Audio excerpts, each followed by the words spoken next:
Today's video is a tribute to Tony Stark for making the ultimate sacrifice at the end of Avengers Endgame. At this point we all know that he sacrificed himself not only to save his friends but the entire universe itself, and I don't know how can someone call his act selfish, because it wasn't. So how can Tony Stark not be worthy when he ended his life in the most selfless way possible? And that's the question I'm gonna answer today. So without any further ado, let's begin. A lot of people still believe that Tony Stark wasn't worthy even after the events of Endgame, and I totally respect that opinion, but I have my own theory on this, and I believe Tony Stark definitely would have been worthy had he survived his snap, and I'm gonna back this up with 4 reasons, so stick around with me. Number 1. In the origin story of Thor, we've seen how he regained his worthiness by sacrificing his life for Jane Foster, and how many times have we seen Tony Stark laying his life on the line to save the people on Earth? We've seen it in all 4 Avengers movies, where Tony was always ready to sacrifice himself, but it's an Endgame that truly cost him his life. But that doesn't take away anything from the fact that he was ready to die even in Avengers 1. So if making sacrifices is one big requirement to be worthy, then Tony Stark should be on that list as well. Number 2. No one is perfect, not Steve Rogers and not even Thor, so it doesn't make sense that Tony wouldn't be worthy simply for being a human, and more so for having flaws that the people who have seen Will the Hammer have themselves. Steve Rogers kept a big secret from Tony, and Thor is an entirely selfless as well. Dennis won literally because of him. If Thor wasn't this much arrogant and selfish in his vengeance, he could have killed Thanos way earlier, and perhaps he would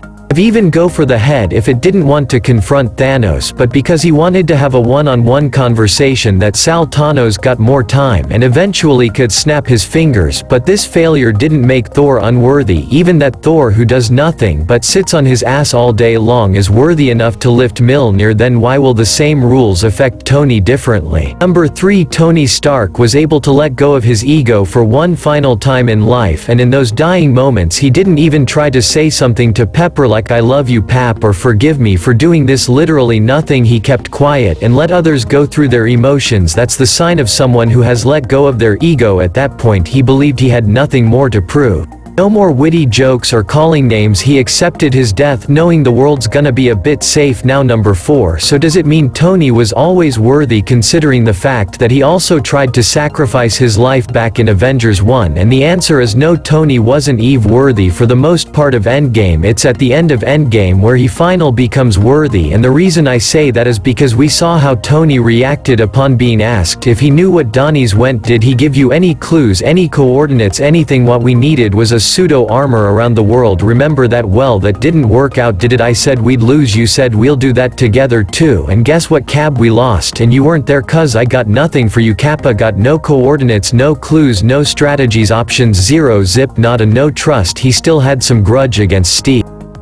And in the final battle he kept on asking Doctor Strange if that was the one reality where they win. These are evidence of his impatient and untrusting personality, and these were keeping him from becoming worthy. He wanted to make sure this was in fact the one reality where they went, whereas Steve Rogers didn't care about those possibilities. All Steve wanted to do was fight and stand up for the right things no matter how tough the situation gets, and that's why Steve Rogers was worthy even before Tony Stark. Because Tony needed more time to become selfless, whereas Steve has always been selfless no matter what situation. His unworthiness has always been an arbitrary thing that varied drastically from writer to writer. The core problem with the very idea of worthiness is that Thor has never been written as some kind of paragon of virtue, not by any superhero standards. He has always been a fairly standard Marvel hero, which essentially means brave and well-intentioned but with several character flaws. So the idea of who can match Thor in terms of worthiness has always been very vague, and basically whoever the required Thor in this very movie is a drunk hiding from his failures, and yet he's still worthy. So at the end of the day it depends on who the plot requires to be worthy. But despite all of that, I still believe had Tony survived his own snap, he would have definitely been worthy by now. So in conclusion, yes, Tony would be worthy, and I'm not saying he was always worthy, because we've seen that the hammer itself takes into account who the person is now as opposed to who they used to be. So I leave you today with one simple question: do you think Tony Stark was worthy at the end of Endgame, moments before he died?